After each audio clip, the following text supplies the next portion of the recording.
Hi friends, నమస్తే. ప్రజాసేవ తెలుగు ఛానల్కి స్వాగతం. తెలంగాణ రాష్ట్రంలో ఉన్నటువంటి రైతన్నలు ఎవరైతే రైతు భరోసాకి సంబంధించినటువంటి నిధుల కోసం ఎదురు చూస్తున్నారో వారందరికీ కూడా భారీ శుభవార్తని తెలంగాణ రాష్ట్ర ప్రభుత్వం అయితే అందించడం జరిగింది. ఈ యొక్క రైతు భరోసాకి సంబంధించి మళ్ళీ దరఖాస్తులనైతే రాష్ట్ర ప్రభుత్వం స్వీకరించడం అయితే జరుగుతుంది. ఈ యొక్క దరఖాస్తు ప్రక్రియ కంప్లీట్ అయినటువంటి తర్వాత ఈ రైతు భరోసా నిధులను కూడా రైతుల అకౌంట్లో జమ చేయడం అయితే జరుగుతుంది అని చెప్పేసి మనకి తెలియజేయడం జరుగుతుంది.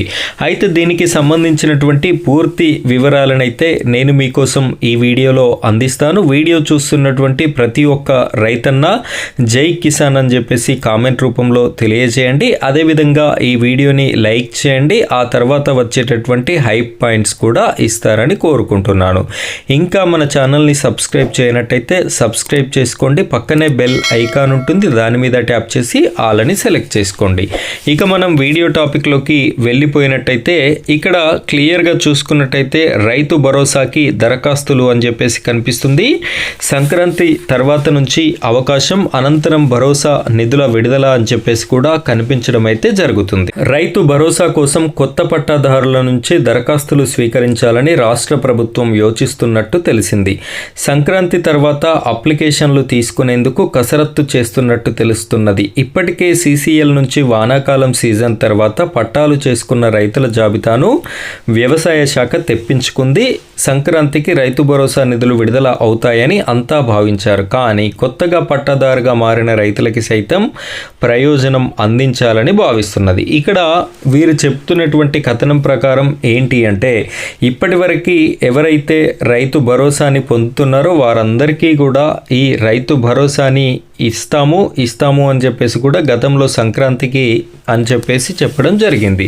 అయితే ఆ టైంకి రిలీజ్ చేయకపోవడానికి గల రీజనం ఏంటి అంటే, ఇక్కడ క్లారిటీగా చూసుకున్నట్టయితే ఈ మధ్యకాలంలో ఇప్పుడు ఇంతకుముందు రైతు భరోసా ఇచ్చినటువంటి కొన్ని రోజుల నుండి కొన్ని నెలల నుండి కూడా కొత్తగా పట్టాలు పొందినటువంటి రైతులైతే ఉన్నారు. ఆ రైతులు కొత్తగా పట్టాలు పొందారు కాబట్టి వారు మళ్ళీ రైతు భరోసాకి అప్లికేషన్ అనేది పెట్టుకోవాలి.